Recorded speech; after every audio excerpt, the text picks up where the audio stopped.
24ನೇ ಇಸ್ವಿ ತನಕ ತೆಗೆದುಕೊಂಡ್ರೆ 4350 ಅನ್ನೋದು ನನಗೆ ಅನಧಿಕೃತವಾಗಿ ಇರುವಂಥದ್ದು.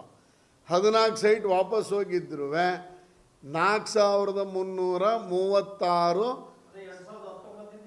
ಹೌದು ಹೌದು.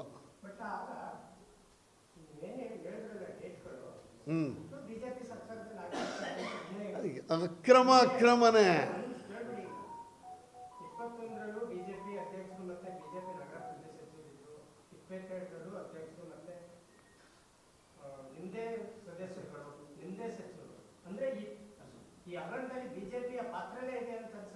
ಅಲ್ಲ, ನಾನು ಅದಕ್ಕೆ ಹೇಳೋದಲ್ಲ, ಈಗ ನಾನು ಒಟ್ಟಾರೆ ಹೇಳ್ತಿರೋದೇನೋ,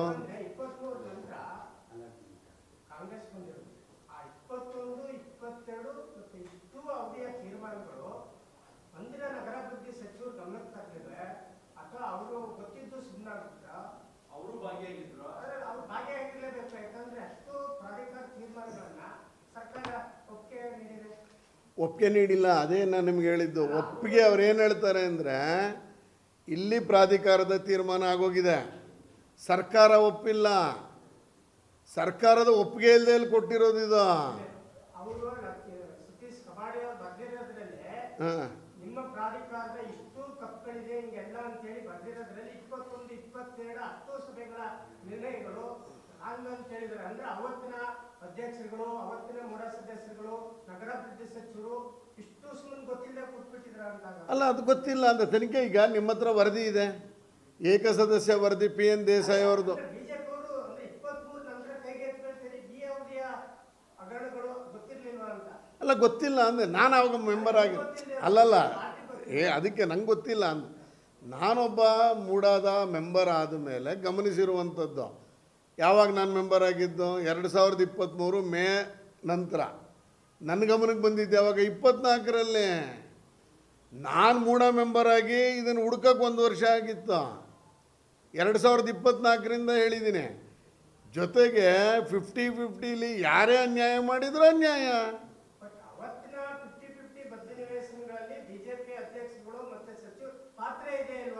ಅಲ್ಲ, ಅದೇ ಹೇಳಿದ್ದು, ಪಾತ್ರ ಇದೆ ಅಂದರೆ ಯಾಕೆ ಕರೆಕ್ಟು. ನೀವ್ಯಾಕೆ ಮುಚ್ಚಿಡ್ತಾ ಇದ್ದೀರಾ ಅಂತಿದ್ದೀನಿ. ಬಯಲಿಗೆ ನಿಮ್ಮ ಕೈಯಲ್ಲಿ ಸರ್ಕಾರ ಇದೆ, ನೀವೇ ನಗರಾಭಿವೃದ್ಧಿ ಸಚಿವರು.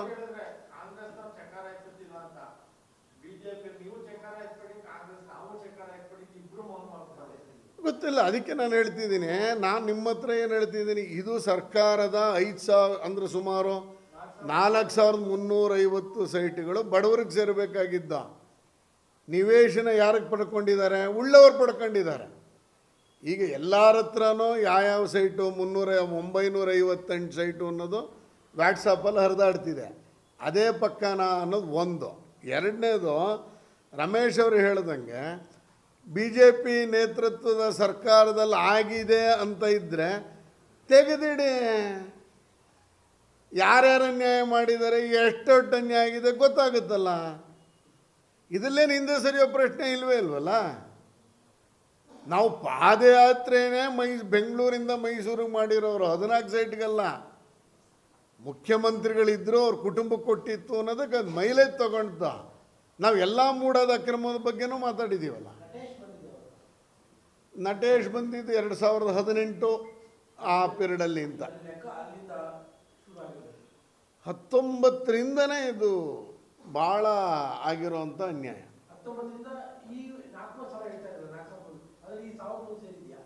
1100 ಸೇರಿದೆ ಅಂದರೆ ಈ 1100 ಯಾವುದು ಅಂತ ಗೊತ್ತಿಲ್ಲ. ಈ 1110 ಪಟ್ಟಿ ಅಂತ ಏನು ಸೈಟ್ಗಳು ಅಂತ ಹೇಳಿದ್ರು.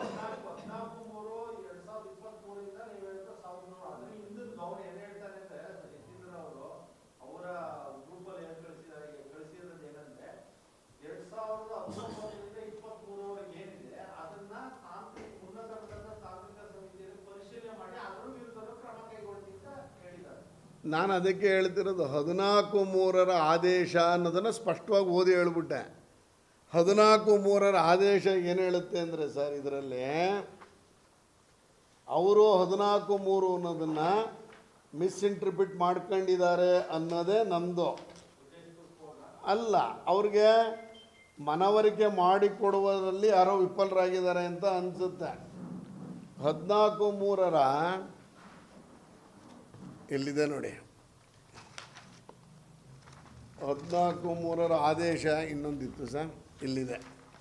ಇದು 14/3 ನಿರ್ದೇಶನವನ್ನು ಪಾಲಿಸಿ ಅಂತ ಸರ್ಕಾರ ಹೇಳಿದೆ. ಈ 14/3 ಹೇಳಿದ್ದಾರೆ ಯಾವ್ಯಾವ ಇಸುವಿಯಲ್ಲಿ ನೀವು ತಪ್ಪು ಮಾಡಿದ್ದೀರಾ ಅನ್ನೋದು 14/3 ನಿರ್ದೇಶನ. 14/3 ಈಚೆಗೆ ಅಂತ ಮಿನಿಸ್ಟರ್ ಹೇಳ್ಬಿಟ್ರೋದು, ಅದಲ್ಲ ಅಂದೆ. ಅಲ್ಲಿಗೆ ಬಿಜೆಪಿ ಅವರು ಮಾಡಿದ ಭ್ರಷ್ಟಾಚಾರನ ಕಾಂಗ್ರೆಸ್ ಅವರು ಅಷ್ಟೇ ಮಾಡ್ತಾರೆ.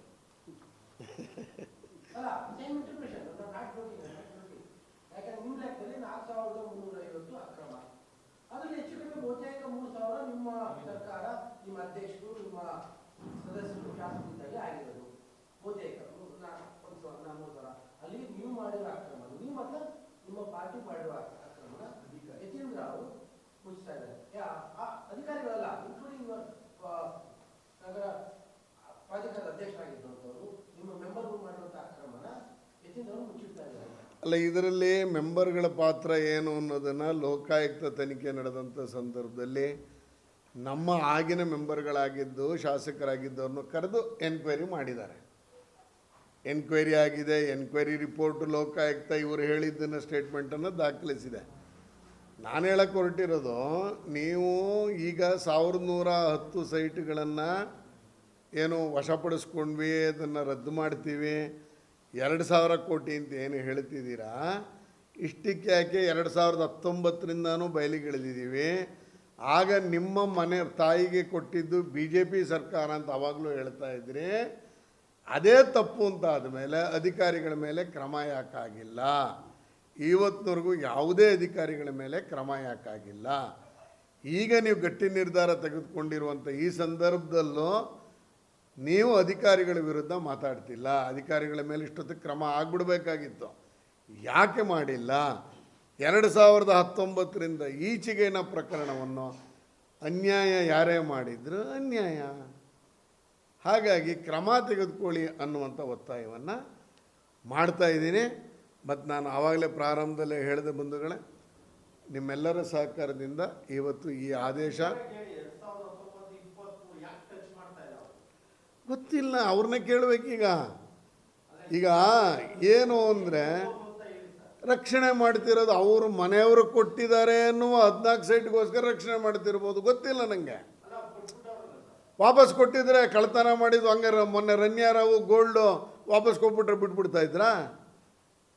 ಕೇಸ್ ಹಾಕಬೇಕಾಗಿತ್ತಲ್ಲ. ಕಳ್ತನ ಮಾಡಿದ ಮೇಲೆ ವಾಪಸ್ ಕೊಟ್ಬಿಟ್ರೆ ಶಿಕ್ಷೆಯಿಂದ ತಪ್ಪಿಸ್ಕೊಳ್ಳೋಕ್ಕೆ ಯಾವ ಕಾನೂನಲ್ಲಿ ಅವಕಾಶ ಇದೆ? ನೀವು 14 ಸೈಟ್ ಕೊಟ್ರಿ, ಮುಜುಗರದಿಂದ ತಪ್ಪಿಸ್ಕೊಂಡ್ರೆ ಮಿಕ್ಕಿದಿಷ್ಟು ಪ್ರಕರಣಗಳಿದೆಯಲ್ಲ. ಆಮೇಲೆ ನೀವು ಅದೇ ನಾನು ಪ್ರಾರಂಭದಲ್ಲೇ ಹೇಳಿದೆ, ಮತ್ತೆ ರಿಪೀಟ್ ಆಗುತ್ತೆ ಅಂತ ಅನಿಸುತ್ತೆ. 18ನೇ ತಾರೀಕು ನನಗೆ ಹಿಂಗೆ ಉತ್ತರ ಕೊಡ್ತೀನಿ, 19ನೇ ತಾರೀಕು ಆದೇಶ ಹಿಂಗೆ ಮಾಡ್ತೀರಿ, 18ಕ್ಕೆ ತಾಂತ್ರಿಕ ಸಮಿತಿ ವರದಿ ಕೊಡಬೇಕು ಅಂತೀರಿ, 19ಕ್ಕೆ ಕೊಟ್ಟಾಯಿತು ಅಂತ ವರದಿ ಮಾಡ್ತೀರಿ.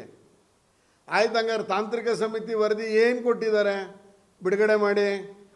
ಯಾವ್ಯಾವ ಅಧಿಕಾರಿಗಳ ಮೇಲೆ ಶಿಕ್ಷೆಗೆ ಹೇಳಿದ್ದಾರೆ ಬಿಡುಗಡೆ ಮಾಡಿ.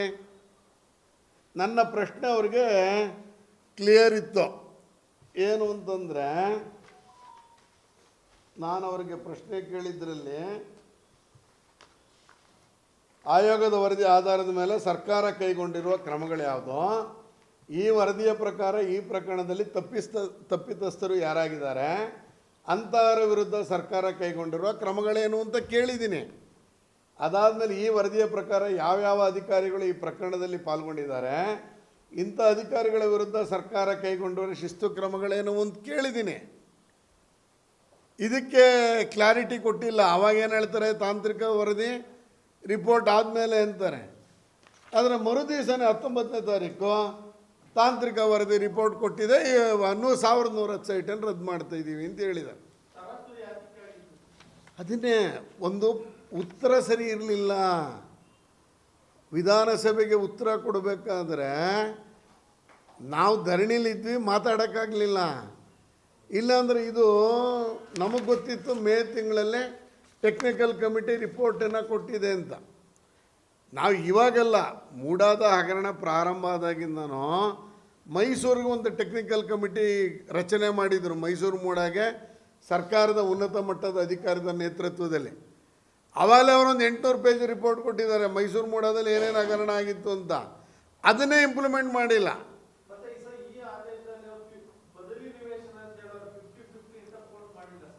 ಇದ್ರಲ್ಲಿ ಮಾಡಿಲ್ಲ. ಆದರೆ 14/3 ಆದೇಶ ಅಂತ ಹೇಳಿದಾರಲ್ವಾ, ಆ 14/3 ಆದೇಶದಲ್ಲೇ ನೀವು ನಿಯಮಾನುಸಾರ 50-50 ಅಂತ ಅದರಲ್ಲಿ ತೋರಿಸ್ಬಿಟ್ಟಿದ್ದಾರೆ. ಯಾವುದ್ರಲ್ಲಿ? 14/3 ಆದೇಶದಲ್ಲಿ. ಇದರಲ್ಲಿ ನಿಯಮಾನುಸಾರ ನೀವು 50-50 ತುಂಡು ಭೂಮಿಗೆಲ್ಲ ಮಾಡಿದ್ದೀರಾ ಅಂತೇಳಿ ಇದರಲ್ಲಿ ತೋರಿಸ್ಬಿಟ್ಟಿದ್ದಾರೆ.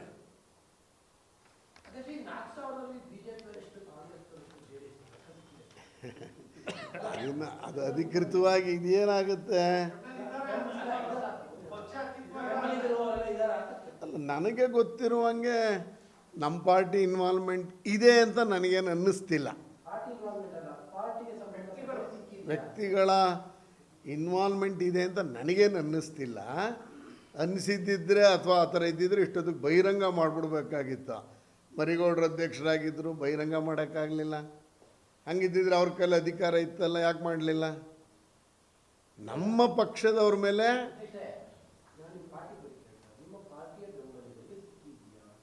ಅಲ್ಲ, ನನಗೇನು ಆ ಥರದ ಮಾಹಿತಿ ಬಂದಿಲ್ಲ. ಈಗ 2023 ಇದೆಯಲ್ಲ ತುಂಡು ಭೂಮಿ ಭಾರತದ ಆದೇಶಗಳನ್ನೆಲ್ಲ ಹಾಗೆ ಮಾಡ್ತಿರೋದು. ಕಾರ್ಯಕರ್ತ ತೀರ್ಮಾನದಲ್ಲಿ ನಮ್ಗೆ ಅನುಕೂಲಕ್ಕೆ ತಕ್ಕಂತೆ ಆದೇಶದ್ದು ಹೊರಡಿಸಿರೋದು. ಅದೇ ಇವ್ರು ಮಾಡಿರೋ ತಪ್ಪುಗಳು. ಅಲ್ಲ, ಅದನ್ನೇ ಹೇಳಿದ್ದು. ಎಲ್ಲ ತಪ್ಪುಗಳು ಮಾಡಿ ಸೈಟೇ ಇಲ್ಲ ಅಂದ್ಬಿಟ್ರೆ ಅಂದ್ರೆ ನಿಮ್ಗೆ ಗೊತ್ತಿಲ್ಲದೆ ನೀವು ಗೊತ್ತಿಲ್ಲ ಅಂತ, ಬಟ್ ಇಲ್ಲ ಅಂತಂದ್ರೆ ನಮ್ಮ ಥರ ಅಲ್ಲ, ಗೊತ್ತಿಲ್ಲ ಅಂದೆ. ಯಾಕೆಂದರೆ ಈಗ ಇಲ್ಲಿಗಲ್ ಆಗಿ ಸರ್, ಈಗ ಇಲ್ಲೀಗಲ್ ಅಂದರೆ ಕರೆಕ್ಟು.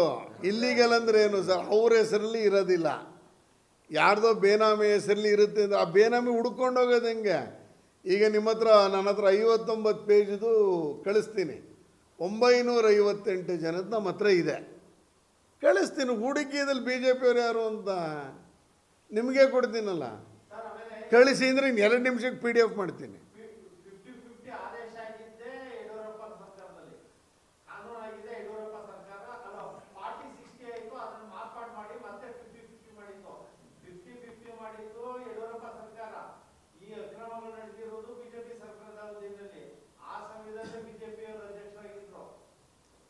ಅದಕ್ಕೆ ಬಾಸ್ ನಾನೇನು ಹೇಳಕ್ಕೆ ಹೇಳಿದ್ದೀನಿ ಅಂದರೆ, ಇದ್ಯಾವುದು ಸರ್ಕಾರದ ಮಟ್ಟದಲ್ಲಿ ಗೊತ್ತಾಗಿಲ್ಲ. ಯಡಿಯೂರಪ್ಪನವರಾಗಲಿ ಆಗಿನ ನಗರಾಭಿವೃದ್ಧಿ ಇಂದಿನ ನಗರಾಭಿವೃದ್ಧಿ ಸಚಿವರ ಗಮನಕ್ಕೆ ಬಂದಿದೆ ಅಂತ ಇಲ್ಲ. ಇಲ್ಲೇ ನಿರ್ಣಯ ಆಯಿತು, ಇಲ್ಲೇ ಎಲ್ಲವನ್ನು ಮಾಡಿಕೊಂಡ್ರು. ಸರ್ಕಾರದ ಗಮನಕ್ಕೆ ಬಂದ ಮೇಲೆ ಸರ್ಕಾರ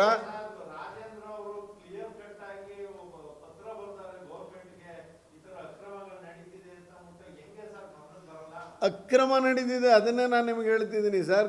ನಡೆದ ಮೇಲೆ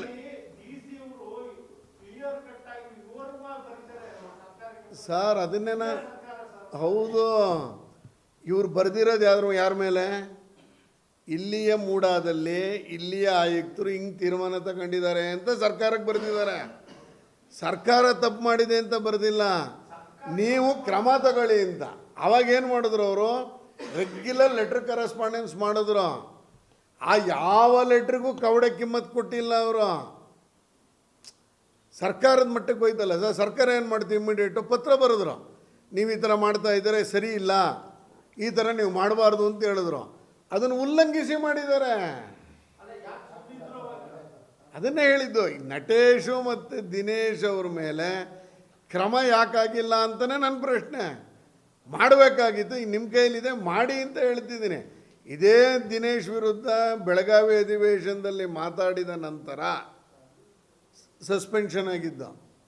ಅಲ್ಲಿ ತನಕ ಆಗಿರಲಿಲ್ಲ, ಹೋದ ವರ್ಷದ ತನಕ. ಈಗ ನಟೇಶಿಗೆ ನೀವು ಪ್ರಮೋಷನ್ನು, ದಿನೇಶ್ಗೆ ಜೈಲು ವಾಸ 6 ತಿಂಗಳಾಗಿತ್ತು. ಇದೆಲ್ಲೂ